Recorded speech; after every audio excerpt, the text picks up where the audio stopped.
All right, all right, all right, all right. Welcome to Warrior Week Parables from the Pit podcast. My guest this week is my friend and my brother Scott White from Warrior Week 55, correct?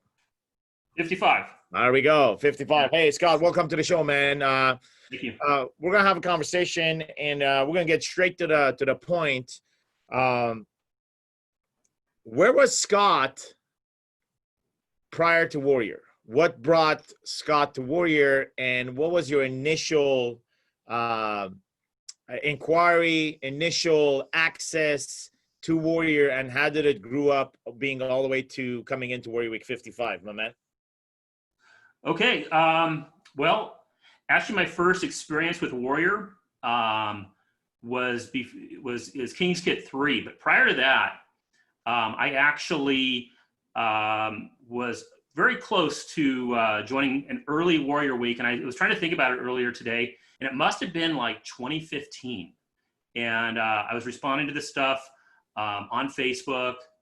Garrett, it really spoke to me, and I ended up talking to you even, and you were like, now's the time. And I had just quit my job, and I was in complete scarcity mindset, and I knew I needed it, but I was like, fuck, I need money, and I just couldn't pull the trigger on it, and I regretted it, and I regretted it for a long time, and then Warrior kind of went away off of Facebook for a while, and I was like, man, whatever fucking happened, and then you guys came back on with King's Kit. I'm like, I'm definitely doing this shit, because it was I jumped on it, and so yeah, that was my entry point. Where I was at that point, as I said earlier on, a few years before, I had quit the job that I was at, and I was in a really bad place mentally and physically at that time, and just kind of just the stress of it all. And I sacrificed everything, like what Garrett talks about. I sacrificed my body, I sacrificed my relationship with my wife and my young kids, and I threw everything into business. And so prior to King's Kit 3, I ended up moving to Arizona. I was making some shifts and some changes, but I was, very much overweight. Not that I'm the picture of fitness right now, but if you can imagine me, a lot worse.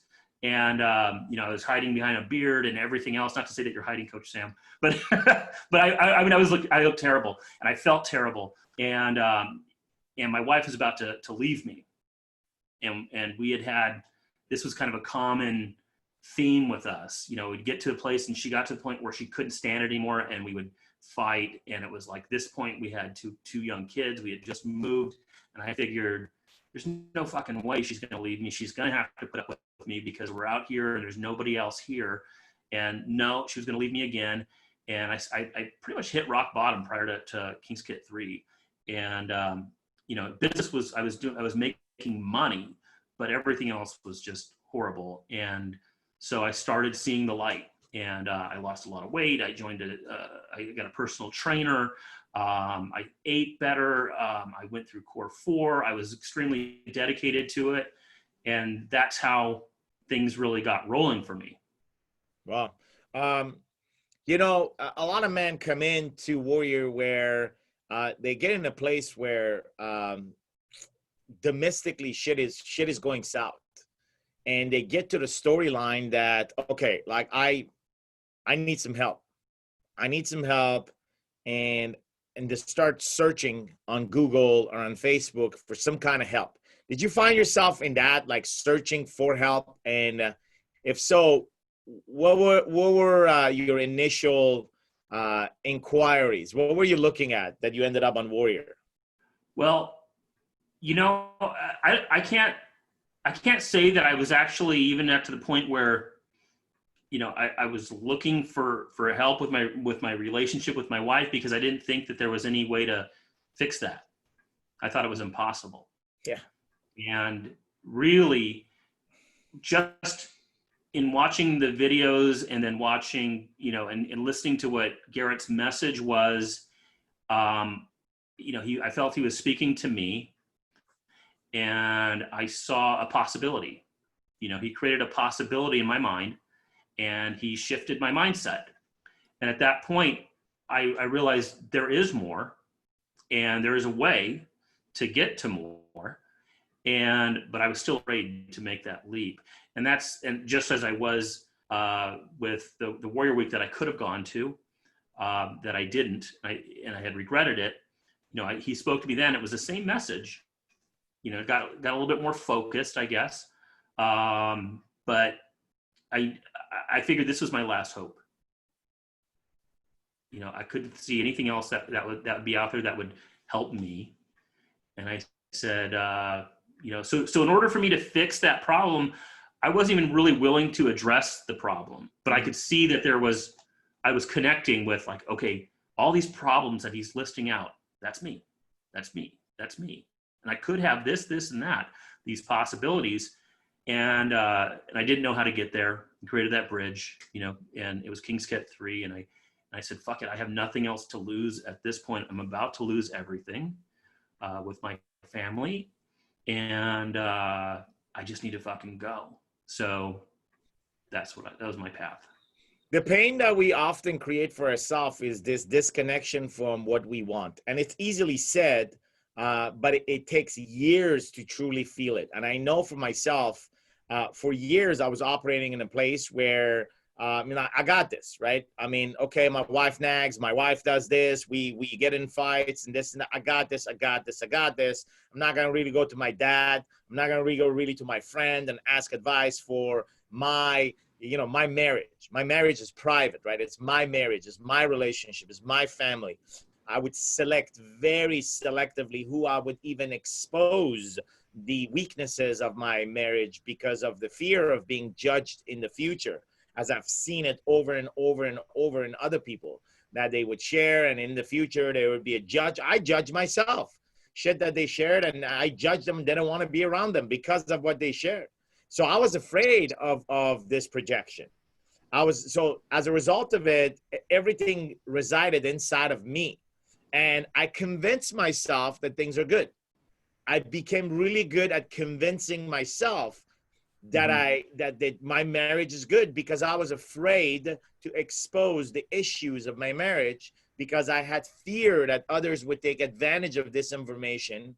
And number one, hate my wife. Number two, hate me for the way I'm showing off with my wife. And number three, just, if not hate, but judge us and choose not to be around us or talk about us, right? This is a fear that a lot of men feel, but nobody wants to talk about it. Nobody wants to express this because there's a risk that comes with the expression of that.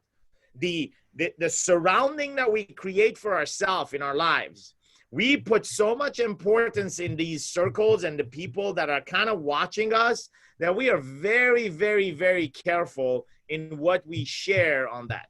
Oh, yeah. And as we start disconnecting ourselves from the false value that we are giving to all these people, it is then that we realize that the things that matter is your own expression. And with that comes in the price of losing some of this association. How much of this sounds true for you? And how much of this did you experience just by choosing to come into Warrior and seeing these circles kind of vanish? Well, 100%. That does describe me. I would isolate. I would not share. And this is a problem that I've had for a long time. But the other part of it is I created this story in my mind that if I had enough money, if I made enough money, that would solve all of the problems that I'm having right now. And that's why that's what gave me the permission to say, fuck you, go deal with the kids. That's your job. Go, let me do what I'm doing. Let me hold, I have the ability to do whatever the fuck I want. I have the ability to sedate whenever I want, however I want, because I'm going to be making money here. And that's going to solve all of our problems. And when I made the money, that's when I hit the fucking bottom, because she was at her wit's end. And yeah, if we would have divorced, it would have been a surprise to everybody, because nobody knew, the problems that I had. People that were supposed to be my best friends and things like that, I would not share with them. They were sharing stuff with me, like you said.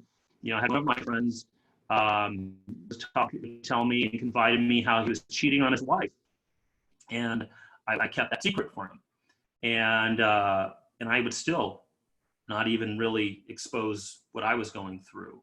And, you know, but I would judge him for it as well. But I was guilty by association with that too, because I was friends. We were very close, you know, couples friends, and their son was friends with my son. And I hated to see what he was doing to that relationship. And I'd asked him, you know, really, do you want to sacrifice all this? And but I didn't push, and I didn't, you know, it's just, I chose to create a story around that as well. And that is so true for so many other men, including some of the brothers right now listening to this, or maybe in the future you're going to listen to this, and somewhere, somehow, like, this is the piece that's going to put you in a corner and it's going to say, fuck, I hear Scott. Because I hear you, man. Like, I was the one that would be the volunteer to help people out if they had, you know, problems. It's like, hey, if you have problems, come to me, man. Talk to me, you know, and I would advise them. But in my own advice, I would cut myself in a fucking lie and say, who's advising me? And am I doing this to just give it kudos on my back and say, I feel good that I don't have this problem, therefore I'm helping this guy? It was selfish. Like, I was hearing these guys with their problems, they were vulnerable and they opened up and they were sharing with me. On the other hand, I was being a fucking hypocrite because I wasn't hearing them. I just wanted to feel good that I didn't have those fucking problems. That's why I made myself available around them. Being around them made me feel good because it made me feel like I didn't have those fucking problems. On the other side, I wasn't spending too much my time with the guys that would actually share the details of greatness about the relationship. I would call them as fags, or guys that, like, hey man, this guy's a fucking homo, or this guy is a pink dude, he's a romantic lover, Pepe Lemieux, whatever. You name it, man. I had the fucking labels for these guys. But the reality is, today I realized that I was doing that because I didn't want to hear that. Because when I was hearing that, it would make me feel bad that I'm not doing that, I'm not enough. So on one end, when guys would have pain, I would make myself more available to them to make myself feel better, because I didn't have that. I'm like, fuck, I'm glad I don't have that fucking problem. You know, this kind of makes me feel great that I don't have that problem. So I'm going to spend a lot of time with this guy. On the other hand, when I was actually hearing greatness in relationship, shit that guys were doing with their wives, especially when it comes around sex and stuff like that, dude, I don't want to really hear that because I didn't have that. I'm like, how the fuck these guys are? Like, I would just change fucking subject because it would make me feel small, right? So, and this, what I'm sharing right here, it's an absolute fucking truth that 99.9% of fucking dudes, including those that are super like Zen and the fucking celebrities, will hide. This is like literally going to a guy and say, hey man, you watch porn? He's like, yeah, okay. Some would say, no, you know, I don't watch porn. I don't need that, okay? He's a fucking liar. But the one that says yes, you go to him and say, like, okay, what category? Now you got him by the balls. Because now he's like, uncomfortable, man. Kind of uncomfortable. So, motherfucker, if you're watching porns, bro, you're getting in there with something in mind. You're going there with the desire of the category. You're not getting in there. It's like, you don't go to a fucking restaurant and you just sit on the table and it's like, I will be fed today. So, motherfucker, you're going to look at the menu. Right. So the point of that, it might have been an extreme example, but it's an extreme example of the truth. And I guarantee, man, you go in and you talk to Sylvester Stallone today, you ask him this question, he's going to be in a place where he doesn't know what the fuck to answer. Like, his mind is going to race around, I'm a celebrity. What if I say this? What if I say that? Okay, fuck it, I'm not. But if really Sylvester Stallone or anybody like that is given a chance to truly be themselves, and they're able to express what the truth is, imagine how free they become. No wonder why there's so many suicides within the actors. On the outside, we look at this and say, man, they have the perfect life. That everybody wants to hang out with them. Everybody loves them. They have money. They have everything. They have beautiful wives. They participate in everything that is we want. And yet there they are terminating their life because of this unspoken weight of simply be compliant and not being yourself. That's what I felt. I didn't know I was like that, but I was operating like that for a very long time. As this compliance dude, man, just making everybody happy. And to your point, very similar to yours. Like, man, when I make the money, everything else will be all right because I'll be able to buy a bigger house, nice cars, we'll travel, like all the plan that the poor man has that doesn't realize that is rich because he has a beautiful family, but he sees himself as poor because he doesn't have the money. And once he gets the money, that plan is no longer the plan. That he's not the guy that makes the money at that point. He's no longer the guy that was thinking poor. Like his kind heart is no longer the same. He has changed. Money has changed him. So therefore the plan has also changed. And therefore the time that it took for him to execute this plan has actually made and trained everybody else around. His wife has changed. His kids have changed. They're not the same kids and wife that they were when he was poor. They want to operate different. Their expectation is different. Everybody has fucking changed. So it's a fucking dead end. When I will make the money, everybody be happy. It's the biggest fucking lie guys that want to be successful are telling themselves. There's nothing wrong to be successful, but not at the price of fucking, ignoring what you already are successful, which is your marriage and your kids.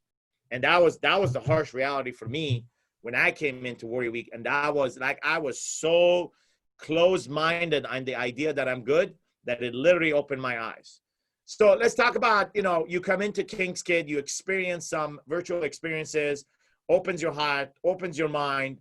You come to WarriorCon, you opt in for Warrior Week, and you join 55. Talk to me a little bit about the build-up and that process and what that did to you. But prior to that, leading into that, like what resonates so true in what I just shared with you in regards of, how I was operating and how much was true for you?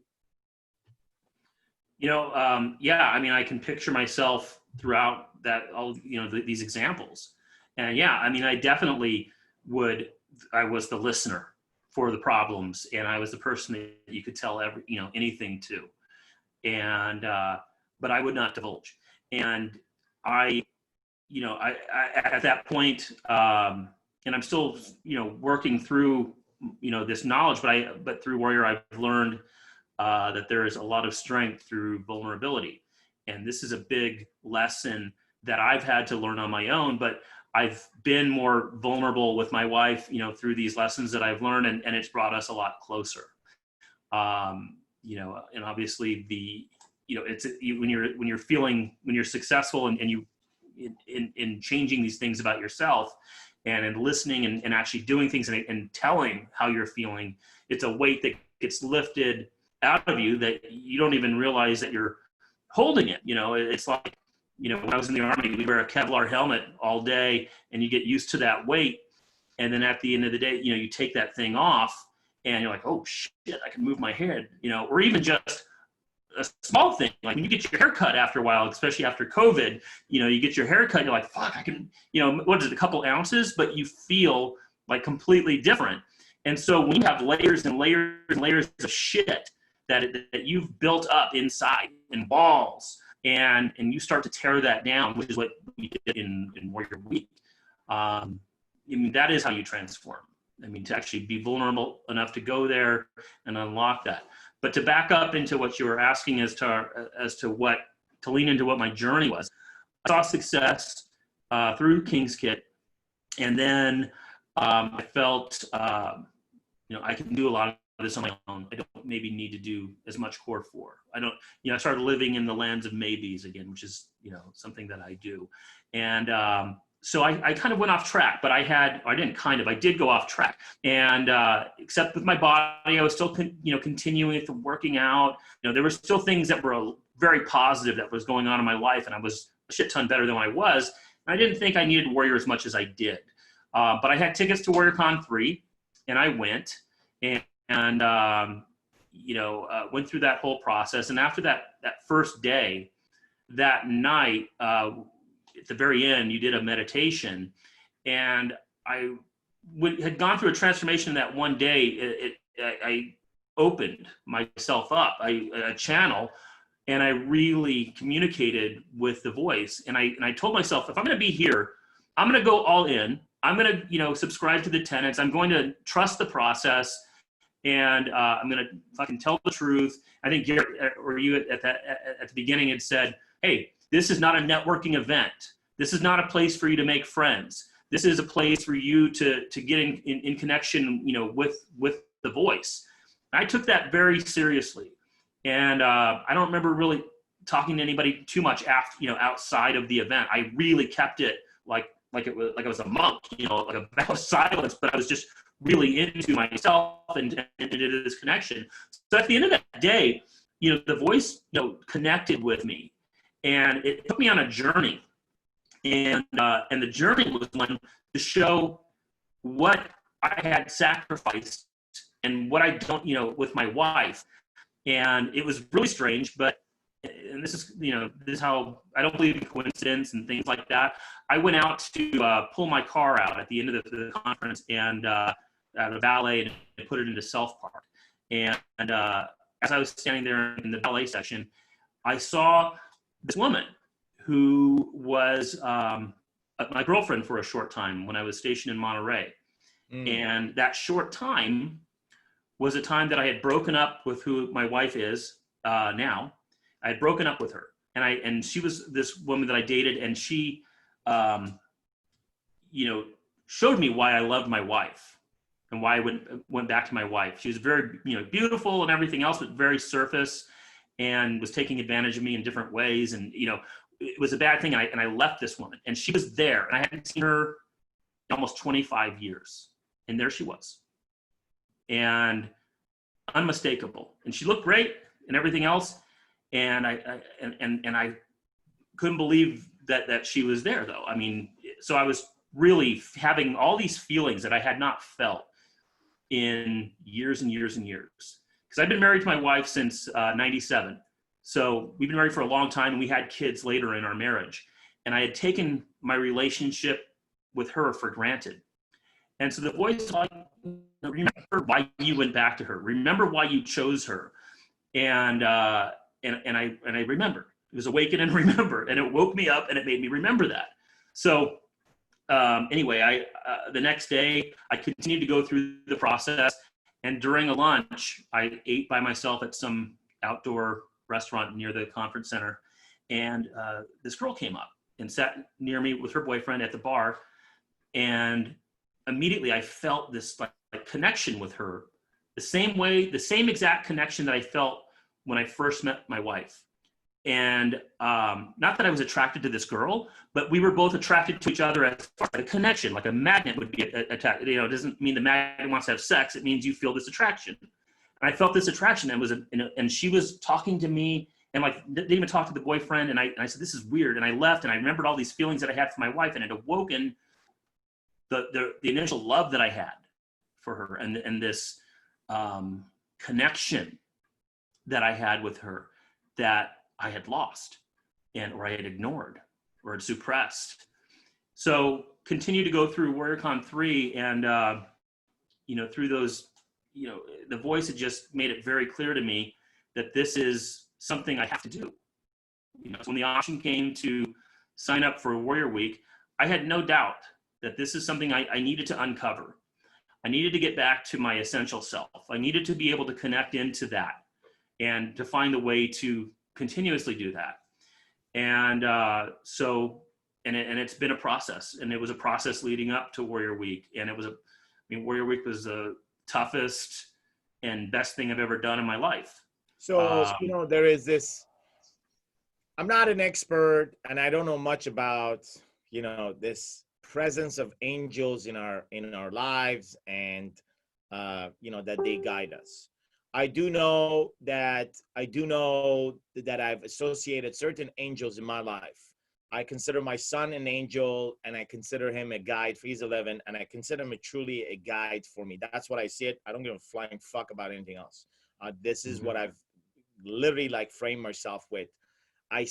He looks like me, so I see myself reliving, and I see myself in that relationship as I want to do everything that I can for him that I would have want done for me. And it's not like, man, I had a menu of items that I didn't get when I was a kid, but I get to present to him the options that are possible as an adult.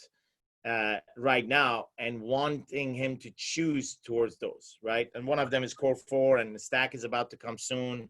I've done the numbers of stack on him, shared with him, and he's 11, so eventually he'll get into that thought process. But he's doing core 4 and all that. So I've considered him as an angel in my life. I consider my wife as an angel that watches over me and guides me. But I never, I can't say never, but I came across other angels that have given me guidance and that have changed the direction of my life. No doubt that the appearances of these characters inside of your journey were direct messages and guidance from God to actually lead you on a path that you were called to be 4 years ago. Yes, and comes into your heart a decision that, hey man, no matter where I am, no matter where the money situation is, like I'm doing this, this is what I'm called to be. This has nothing to do with warriors, nothing with marketing. Like literally, this is a step-by-step uncovering. I'm being guided. I was guided like that with the whole I am that I am thing. It came out of nowhere. A message from Facebook introduced me to Master Co. Went to visit Master Co. Learn about I am that I am. I thought I have invented it at Warrior Week 43. I figured out that it was it's been in the Bible and the Torah for years. I'm like, what? And the story goes on. I've told the story many times on the podcast, but it was exactly a sequence of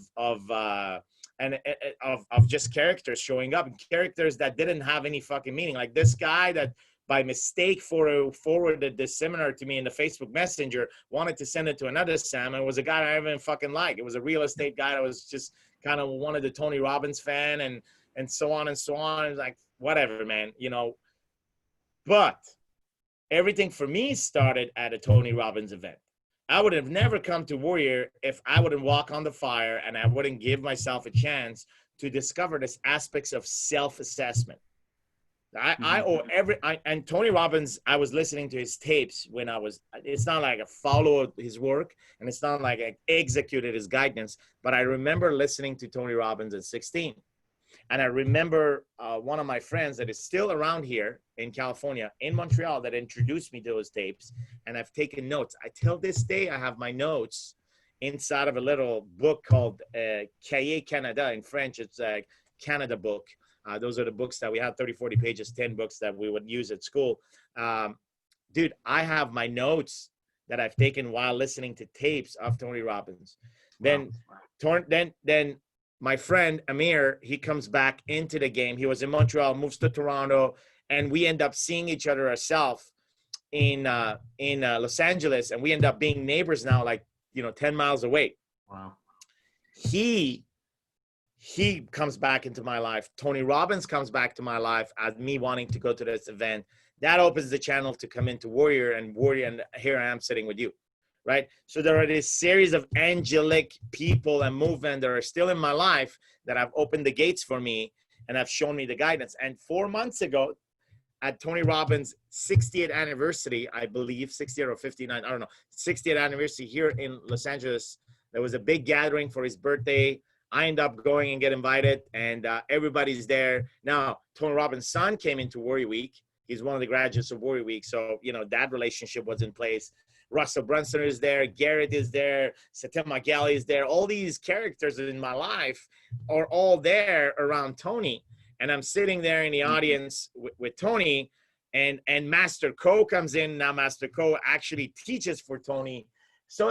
And he goes on the stage, he does the meditation. Like all these people are coming together around the same kind of person that started this whole thing years back, right?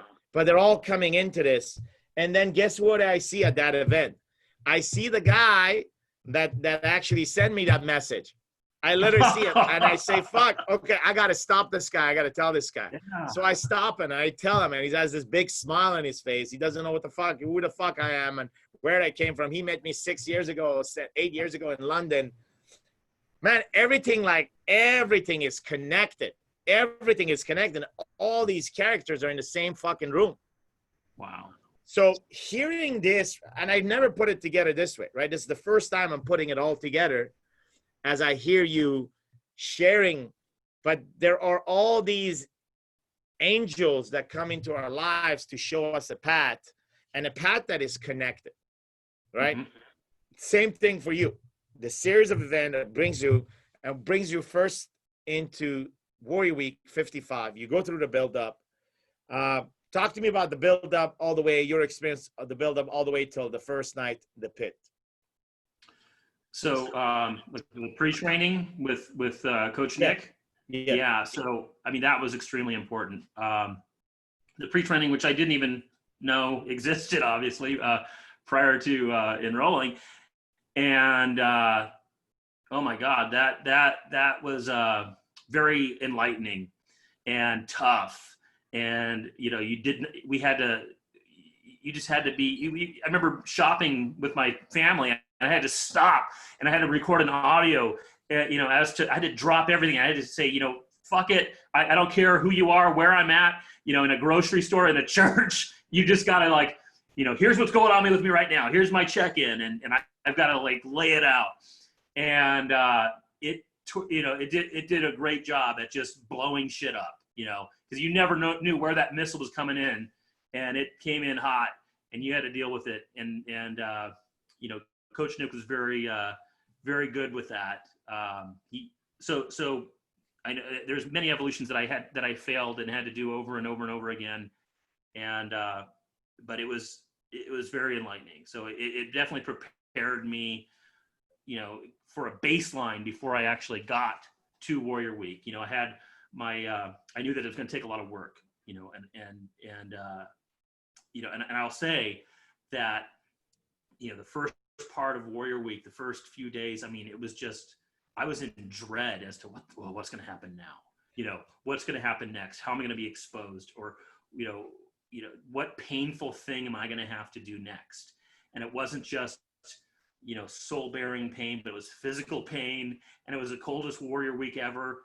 And that water was just one step below ice when we're low crawling through the, through shit. And it was just, was that the one that rained all day nonstop? Was that the one that rained all day nonstop? Yeah, it was just that first day. Well, it stopped for a bit at the end of the day, and it was night, and we had to change. And as soon as we were changing, it turned into a hailstorm. So it never stopped. It from the morning when you guys started all the way till night, it never stopped. And then I'd stop at night a little bit, and then it started again. So yeah, that was the one. Talk to me about the first night and your experience in the pit. So yeah, I mean, it was a. I'm trying to think as far as that evolution where it was just where we're the man in the mountain, and I have it brought me back to a place that I hadn't ever considered was a place, so it brought me back to stuff from deep within me that I've locked. I come from I had an issue with, when I was very young, my grandfather molested me, and he did that with my cousins as well. And then I found out it was a big secret that was never exposed. And he did that with his own sons. And luckily for me, it wasn't as bad as the other ones, but I was able to get away from it, but it definitely affected me. And it's something that I locked. And I think the bigger issue was, I had a mother that denied, I told her, and she did not want to believe that. So that got unlocked, that buried trauma. And I also had a lot of issues with, who she remarried. And I was in a very abusive relationship with my stepfather. And there was physical fights from the time I was a young age. And, and it really got me off on a bad path. Luckily, I joined the Army when I was 17 years old just to get out of there. But there was all these unresolved things that I had to face, and I had to look at in a way that was actually objective. So feel the feelings, and I release the rage, release all the feelings. When I got all of those out, I was actually able to reach a place of forgiveness. And it was, and the forgiveness was not, hey, you're off the hook, hey, I love you, no. It was, I'm not going to be holding on to this. And from a place of forgiveness, I was able to get to a place of gratitude, and gratitude for being able to survive this, because that, I believe, is why, I do have a strong connection with the voice, because I reached out during, really tough times in my life. And I had realizations, that of things that would happen along the way that kept me, to survive and not to do something extreme. Not to say that, there were times that I wanted to end it for myself, but more so I wanted to end it for somebody else. So I was more, I almost killed my stepfather. I almost slit his throat when he was sleeping. And the voice spoke out to me then. And so I got through that in the Army, because what I learned to do in the Army was suppress. And so I was able to suppress and channel rage. But what Warrior did was it went back to look at that, the root cause of it. And I was able to get through the rage, like I said, to forgiveness, to gratitude, because I would not be the man I am today had I not gone through that. I would not be able to connect with as many people that I can had I not gone through that. So, I don't want, like I have an 11-year-old as well. I would never in a million years want him to go through what I went through. And he's like a miniature version of myself. And I'm like, he's like my experiment. What would have happened if I had been in a different environment? How can I foster his talents? How can I, use love and encouragement with him and have him be the greatest version of himself? So there's a lot of really powerful things I was able to take through going through the entire process and Warrior Week. There are two things you mentioned. One, first, he's my experiment, and that is so true for me. Like my 11-year-old son, he's my experiment, meaning literally I see myself. Like he looks like me, and I see like literally it's me growing up again. Mm-hmm. That's how I'm seeing it. I don't know. Some people want to say it's crazy. I don't give a fuck. It's the game that I live in. It's my game. My game is. It's a selfish game, and that is, I'm here to help guide myself. Like there's two of me. There's the young version of me, and there's me, and that game keeps me going, man. And so yeah, here's my experiment. It means so much. It's just, I think I'm gonna borrow that from you from now on. My son is my experiment, and it may look weird or strange to somebody else, and people may have opinion, but I don't care. I know you understand what I mean, and I know brothers understand exactly what I mean, and that's what it is, because that word by itself just summarizes everything I want to say. Everything I've shared about him right now with you, and everything I want to say, it just comes up to that. He's my experiment, meaning that he is my experience to be. Right. And I get to be the leader of that. I get to guide that, and I get to protect them from the pains, and I get to position them from the possibilities to the possibilities. So that by itself, beautiful. Second part of this is this element of purging this hidden hate and rage. If that is not dealt with, the result of it is what you see today in the streets. Mm-hmm. A lot of people are easily reacting to a situation that it may sound very unfair. And the reaction is completely irrational because it triggers the animal inside. When you wanted to do that when you wanted to attack your stepfather, if you look at that, that was an irrational reaction. And there's a voice, there's God that literally comes in and says, remember, right? This whole game has always been, you said it multiple times, awaken and remember has been the message of Warrior, has been the message of any big religion or any school of thinking. It's always been about remember, awaken and remember. And in that moment, you are to remember, right? That slows down that reaction. And today you see like reaction in the streets and reacting. It is triggering that animal inside that nobody else up to now wanted to deal with or purge with. And there's a group of guys that came into a process like Warrior Week, and there's a group of guys that have gone through other ways of dealing with that and finding the peace. And so your reaction, my reaction to unfairness is not as quick as the guy that still carries that rage. Imagine if you would still carry that, how you would react to a situation very similar to yours. Oh yeah. I mean, I can easily remember, the reactions that, and how I would feel and how I would let that rage take over, and that's what makes the stack such a valuable tool, because when you have all of these triggers and little things trigger you, and that's what it ended up being with me. Like my wife would walk around, on eggshells around me at certain points. She could tell when I was in a mood, or anything would trigger me. And it wasn't just anything, but there were things that it was a domino, a series of triggers. And, and I'm still working through them all. But yeah, I've been with Warrior, I've been in confrontational situations with people who are being triggered very easily. And it doesn't trigger me. I don't match their level of rage. I try to figure out what's going on, and I've diffused stuff that way. And and it's not that I'm afraid to get into it, but it's just, hey, this is ridiculous. Do you want to solve the problem? What's the issue here? Are you really upset that I took a cart that you wanted? If you want this cart, you can have this cart. I didn't know. Let's break it down. Let's break it down into what's going on, and when you call attention to the actual triggers themselves, the triggers aren't anything. And so, yeah.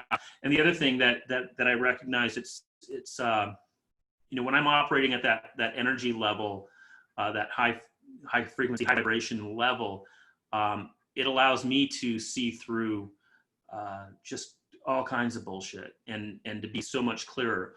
I think the only negative about going through Warrior is when you're not at that high vibration, you're like, you know that you're not operating the way you need to be operating, and it pisses you off. That kind of explains. You came to Warrior Week and you had great experiences with us, and you continued with us, and you went on, and then there was a period of time there was a disconnect, right? Oh, yeah. And I stories, whatever, man, something causes a disconnect. It was, and then it wasn't until you and I have always been connected, but it wasn't until I kind of picked up the phone and say, hey man, there's this thing called the War Room. You should be part of it. You have no fucking reason not to be part of it. And even in that discussion, you were like, because it's not like you didn't want it. It was a story. And I particularly remember that conversation with you. It said, hey man, I want you to go and find the truth. And you come back here to the truth, knowing that you sit on the truth. And I think number one, that was one of the best and most powerful decision I have witnessed you saying. Second to what I've seen in Warrior Week in you. Your decision truly empowered me to empower others, right? When I witness leaders like yourself being able to choose from that place, it gives me the strength of continuously broadcasting the stories of leaders like you. It's not a coincidence you're on this fucking podcast. We're not here to rub your balls. We're here to demonstrate and broadcast the power of an individual like you, the power that you've taken around your decision. You've made powerful decisions, from the times to come into WarriorCon 3, witnessing the angels that were guiding you where to go, accepting to come to Warrior Week, which was a big move, both financially, stress-wise. I mean, there's a lot you drag into it. It's not just, hey, it's nice, here's my card and I come in. You had to earn your way for 30 fucking days. And then for 5 days, you had to go through hell and not quit, right? Because you had the easy option to quit. It's all right, I'm done. Okay, here's your money, refunded. Like, make it so easy for you to quit that there is no resistance at all. If you want to quit, you can quit at any given time. But then own that, and then come to the 90-day Kingdom Challenge, post that, and invest tons of money in that as well, and come inside of Empire and allow some stories to disconnect you, and mainly because of other people's projection, other people's assumption, justification. But that pulls. Just like the riots right now, it's like, you're in there quietly, and you know, the craziness pulls you in, and next thing you know, you're acting crazy.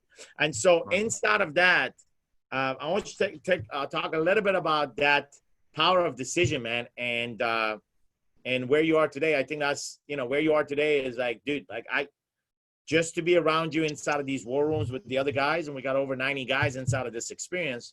It's just like, we are seeing the power in play. We are seeing the power of brothers in play right now. This is, the war room is the future warrior. Inside of this, we are seeing the power of the play. It's not about the coach. It's not about, you know, warrior. It's about seeing the power of the brothers. It's power, the brother, the power I see in you. Literally that experience every week that is being like infused in all of us. So talk to me a little bit about that decision and where you at with that today, man. So yeah, with the war room, as you said, you know, we're doing this through COVID, and you know, COVID is all about, you know, bringing people into the scarcity mindset very easily. And but COVID isn't what brought me there. It was some other decisions that I had made or had not made that brought me to a level of scarcity. And I knew it when I talked to you that it was the right thing to do, but I brought in other things, that I let other things pull me. And so when I did the stack on it, it became very clear that this is something that I need to do. And I'm extremely glad that I have, because yes, not only do I, you know, with the problems that I bring in and the issues that I bring in, do I get, you know, very good insight and actionable, you know, actions that I can take, but it's kind of redirected me. It has redirected me in a lot of different ways. And I can see how others, you know, in this group, in this war room, have been growing and redirected. And I learn from every interaction. I learn from every question that everybody else has. I wouldn't trade it. It's probably one of the best. It is the best value that I've had in Warrior. It really is. It's if you get the invitation to be in a war room, definitely take that invitation. You will grow. I have a lot more to grow myself. I just wanted to address that as far as going to Warrior Week or going through the program. It doesn't mean you're like, hey, now I'm done, I'm fixed, and it's for the rest of your life. You know, it's something. It gets you to, you know, this possibility where you were down here, and then you want to go to this other possibility. You're going to go to a pit again before you get to this possibility, right? So I know when I'm in the pit, I know that, you know, there's a light side and a dark side. You know, I've got my, and I know how to get out of the pit. I know what work I need to do. I know sometimes I can let emotions and everything else bog me down, but I always know what to do. And it's a choice. So also the war room keeps you honest as well. You know, it keeps you accountable. And I think that's very important, you know, and it's a great way to read other brother stacks. I had one of my brothers there in the war room reach out to me off a stack that he had read and wanted to share something within his life that, you know, was reflective in my stack from a few days ago. And he gave me just a couple little exchange, and I pulled some really, you know, valuable bit of information out of that conversation that we had. It was very the Everyman Leader is a cause that I'm dedicated to, and in fact, I wrote a book called Everyman Leader. You know, I'm thinking about writing a second book and calling it the same fucking thing. I don't know if it's been done or not. It's like, hey man, fuck it, I'm gonna write a second book and I'm gonna call it the same name. So it's what it is, because it's what my passion is, right? Every man is a leader. And the war room has done that, is put every single man inside of a leadership position, because every single man is leading, it's guiding, it's not just receiving, it's giving. And that is a beautiful formula that will keep growing and will become the future warrior, because that was the intent of Warrior, was always to create every man a leader. Every man a leader should not have a condition depending if everybody else leads. No, you lead whether everybody else choose to lead or not. It should not affect your decision. And often we associate ourselves with the standard that we put around ourselves. And so, man, it was great having you here on the podcast. I definitely want to have you back here as we evolve, as we continue with our experiment. We both have a son, he's 11-year-old, and that gives us a common ground to continue our dialogue as we move forward. Hey, listen, man, if you have any final words that would be delivered to a man that's listening to this right now inside of Warrior, or even on the outside, or a message that one of the brothers decided to take and send forward to somebody else, what would that message be with that man that kind of resonated with your story, Scott? I think, what are you doing to make sure that you have the strongest connection, with the voice possible? And, what are you doing to know, to actually turn it in from, maybe a smoke signal to, fiber optic that's going right to you, and allowing, and if you don't know what I'm talking about with the voice, examine that. Try to get to that point. It's not some hoopla or anything else. But find the voice. And this is one path of many. This is a path that worked for me. This is a path that works for a lot of, married businessmen with children. And there's a lot of hard lessons you're going to have to learn in order to get to that clarity, and I'm still learning them, but yeah, find the voice, find that voice, and have the confidence to do what the voice is telling you.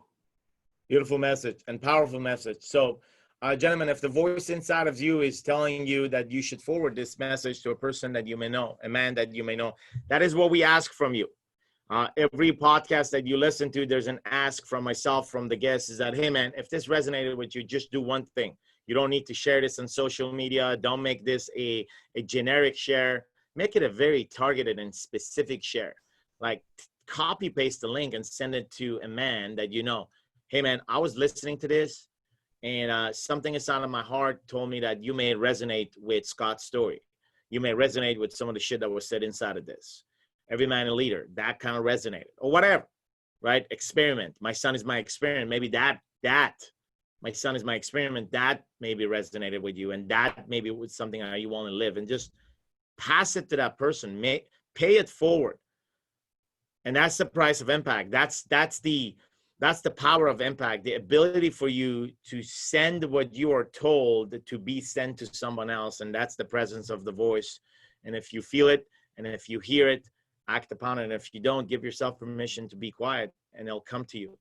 Gentlemen, I want to thank Scott for being here on the call, on the podcast. I want to thank you for tuning in and listening to this. If you want to know more about Warrior Week and the experiences of Warrior Week, both Warrior Week Plus and the virtual experiences that are created right now every month, in addition to the invitation, possibly far after that, coming into the War Room, you can always visit us at warriorweek.com, or on Instagram, or on Facebook. Look up myself or even Scott, and you know where to find us. Gentlemen, until next time, take care of yourself and each other. Thank you, Scott. Thank you, Coach.